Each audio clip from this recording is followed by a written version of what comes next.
Hello guys, நாம் இந்த வீடியோவில் எதை பற்றி பார்க்க போகிறோன்னா,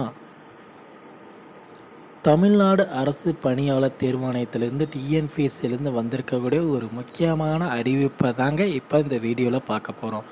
சார், என்ன சார் அப்படி ஒரு முக்கியமான விஷயம் வந்து டிஎன்பிஎஸ்சிலேருந்து வெளிவந்திருக்கு அப்படின்னு நீங்கள் கேட்டீங்க அப்படின்னா, டிஎன்பிஎஸ்சியில் வந்து பார்த்தீங்கன்னா அடுத்த கட்ட அடுத்த கட்ட இது நியமனம் வந்து வந்துடுச்சு அப்படின்னு தாங்க சொல்லலாம். அதாவது வந்து பார்த்திங்கன்னா அடுத்த கட்ட சர்டிஃபிகேட் வெரிஃபிகேஷன் நடந்துட்டு இருக்குங்க.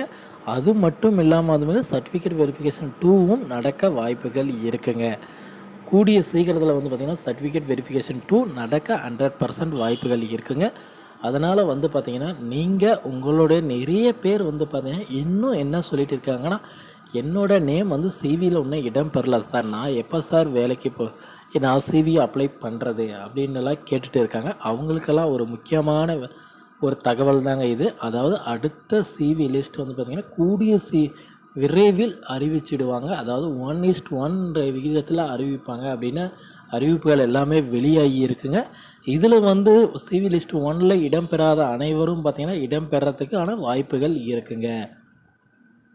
பாஸ் பண்ணவங்க மட்டும் இல்லைங்க, பண்ணாதவங்களும் இதில் இடம்பெறத்துக்கான வாய்ப்புகள் இருக்குங்க. அதாவது பண்ணாதவங்கன்னா ஒரு 10 மதிப்பெண்கள், ஒரு 5 மதிப்பெண்கள் குறைவாக இருக்கிறவங்க வந்து கடைசி நேரத்தில் ஒரு வாய்ப்பாக அமையறதுக்கான வாய்ப்புகள் இருக்குங்க.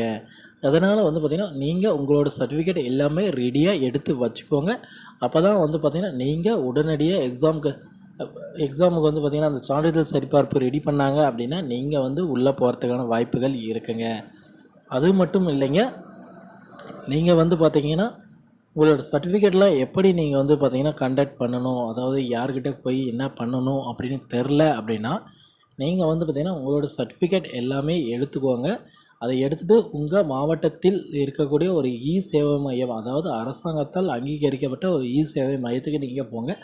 அங்கே போய்ட்டு உங்களோட சர்டிஃபிகேட் எல்லாமே கொடுங்க. அவங்க வந்து பார்த்திங்கன்னா அடுத்த கட்ட ப்ராசஸ் எல்லாமே பண்ணிக்குவாங்க.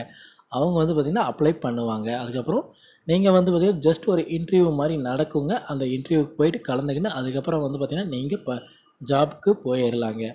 ஓகே ஃப்ரெண்ட்ஸ், இந்த மாதிரியான டிஎன்பிசி மட்டும் இல்லைங்க, டெட் சம்மந்தமான நியூஸ் அண்டு பார்த்திங்கன்னா டிஎன்எஸ்டி சம்மந்தமான நியூஸ் அண்டு ரேஷன் கடை சம்மந்தமான நியூஸ் அனைத்தும் வந்து பார்த்திங்கன்னா நம்ம சேனலில் போட்டுட்டு இருக்குங்க. உங்களுக்கு பிடிச்சிருந்தால் வந்து பார்த்திங்கன்னா சேனல் சப்ஸ்கிரைப் பண்ணி வச்சுக்கோங்க. பக்கத்துலேயே ஆல்னு ஒரு பட்டன் இருக்கும், அதையும் கிளிக் பண்ணி வச்சுக்கோங்க. அப்போ தான் நான் போடக்கூடிய ஒவ்வொரு வீடியோவும் உங்கள் மொபைலுக்கு நோட்டிஃபிகேஷன் வரும். என்னோடய வீடியோக்கள் அனைத்தும் உங்களுக்கு பிடிக்குன்னு எனக்கு நம்பிக்கை இருக்குங்க. மறக்காமல் சப்ஸ்கிரைப் பண்ண அழுத்தி ஆல்னு ஒரு பட்டன் இருக்கும், அதையும் கிளிக் பண்ணி வச்சுக்கோங்க ஃப்ரெண்ட்ஸ். தேங்க்யூ.